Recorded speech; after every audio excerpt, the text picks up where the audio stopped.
Guys మనం ఆహారం కోసం జంతువులను వేటాడి చంపి వేటాడుతూ అడవిలో వేటాడుతూ మరి మనం భూమిలో జీవిస్తుంటాం.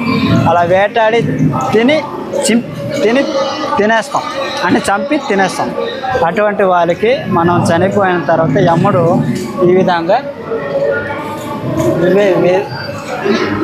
విలేపకం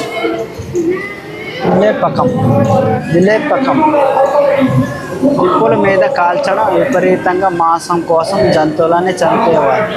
అంటే జంతువులని చంపి తినేసేవారిని. అంటే జంతువులకి మనం మాంసం ఇలాగే కదా, జంతువులు చంపిన తర్వాత మనం కర్ర మీద వేసి కింద అగ్గి పెట్టి ఇలాగే అది కాలుస్తుంటాం. అదే సిచ్యువేషన్ ఇదే అన్నమాట. దీని అర్థం ఈ శిక్ష మనం చనిపోయి మనం యమలోకంకి వెళ్ళిపోయిన తర్వాత యముడు ఈ విధంగా అన్నమాట శిక్ష వేస్తాడు.